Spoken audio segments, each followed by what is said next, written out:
Pudding তৈরি করার পরে ক্যারামেলের অংশ আর সামনের অংশটা এত সুন্দর, দেখেন হলুদ আর ক্যারামেলের অংশটাও বোঝা যাচ্ছে। এত সুন্দর করে পুডিং তৈরি করতে হলে এত সফট আর এত সুস্বাদু, এত এত মজার এই পুডিংটা আজকে যে কোনো বাচ্চাকে যদি আপনি করে দেন অনায়াসেই অনেক মজা করে খাবে। আপনাদের দুলাভাই বা পচা এত এত মজা করে খেয়েছে। রঙটা দেখেন এত সুন্দর, পচার তো অনেক বেশি পছন্দ হয়েছে।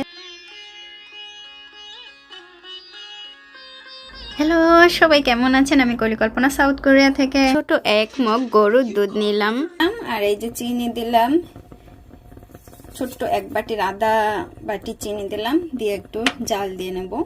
অনেকখানি জ্বালাই ফেলছি, এই যে এতটুকু করে নিলাম। এইখানে 2টা ডিম আছে, ডিম থেকে আমি শুধুমাত্র কুসুম 2টা নেব।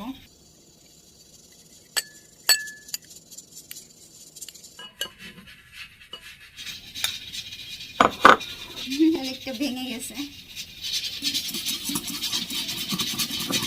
একেবারে সুন্দর করে ফেটে নিলাম। গরুর দুধটা জাল দিয়ে একেবারে ঠান্ডা করে নিলাম। সর পড়তে দিয়েছিলাম না, বেশ অনেকটা জ্বালিয়েছিলাম, জ্বালিয়ে এতটুকুই করেছিলাম। এখন একটু একটু করে দিব আর এইটাকে সুন্দর করে ফেটে নেব। অল্প অল্প করে দেব আর ফেটে নেব।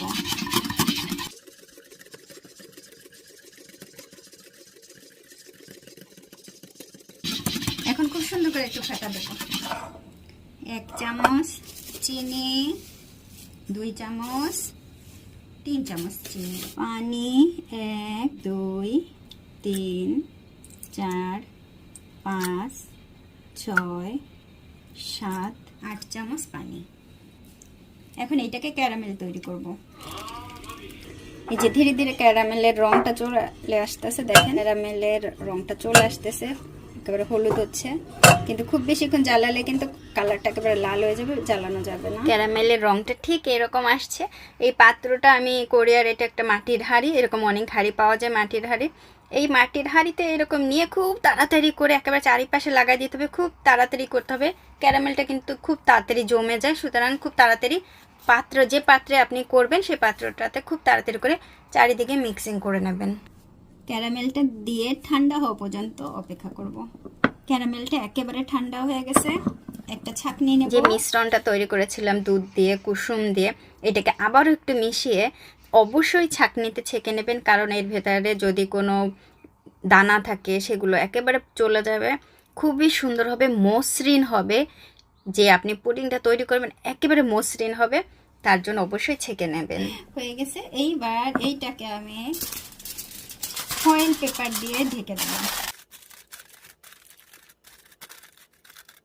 পানি গরম হচ্ছে, এখানে এইটার উপরে এই যে দিয়ে দেবো পুডিংটা। ঠিক এই ভাপেই তৈরি করব। পরে একটা ঢাকনা। ফাইনালি 40 মিনিট জ্বালানোর পরে এর অবস্থাটা দেখি। এই যে এখন এটা ঠান্ডা হইলে পরে ফ্রিজে রাখবো আর খাবো। ওই সুন্দর হয়ে গেছে, বুঝছেন? অনেক সুন্দর হয়েছে, অনেক সুন্দর হয়েছে। ভেঙে গেছে, কেবল ধরছি যে এই যে ভেঙে গেল, এই মাত্র ভেঙে গেল। ধরাটা এর কর্নারটা একটু এরকম ছাড়াই দেবেন, তাহলে আর ভেঙে যাবে না।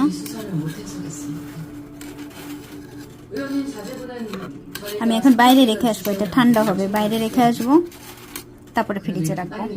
ঠান্ডা হয়ে গেছে, এখন একটু দেখি কেমন হয়েছে।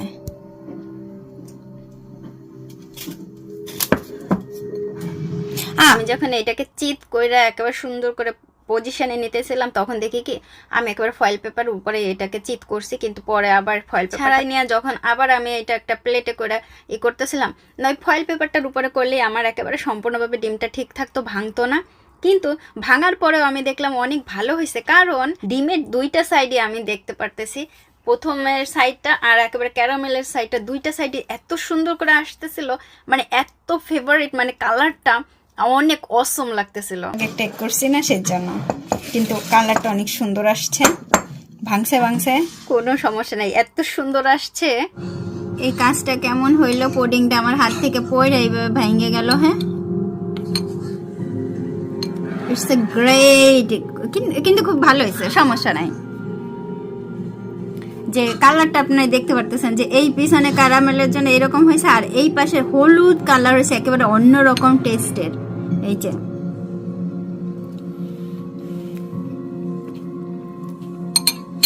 So nice.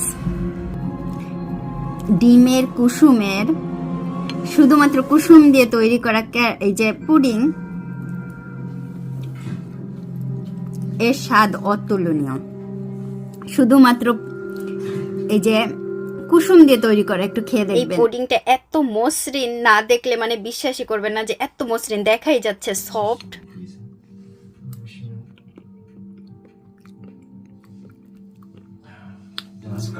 ডিমের কুসুম দিয়ে তৈরি পুডিং এত এত মজা হয়েছে। খুব ছোটবেলাতে একটা পুডিং খেয়েছিলাম এক জায়গাতে বেড়াতে গিয়ে, সেই পুডিং এর স্বাদ আর আজকের পুডিং এর স্বাদ আমি একই রকম পাইছি।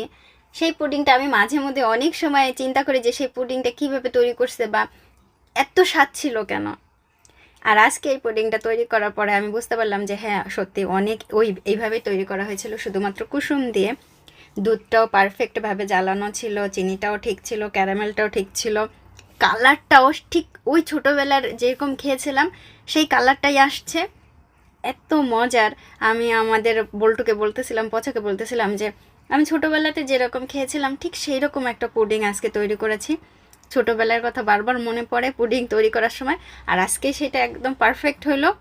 খুবই মজার লাগতেছিল, খুবই ভালো লাগতেছিল। আপনারা যদি এইভাবে তৈরি করেন, বাচ্চাদের দেন, দেখেন পুরোটাই খেয়ে নিচ্ছে, একটু বলতেছে না যে পরে খাবো বা রেখে দাও, কোনো কথা। পুডিংটা যেমন ছিল নরম তেমনি স্বাদের, এত মজা। আমি বারবার বলতেছি খুবই মজা হয়েছিল। আজকের ভিডিওটি যারা যারা দেখেছেন তাদেরকে অনেক অনেক ধন্যবাদ। Thank you so much.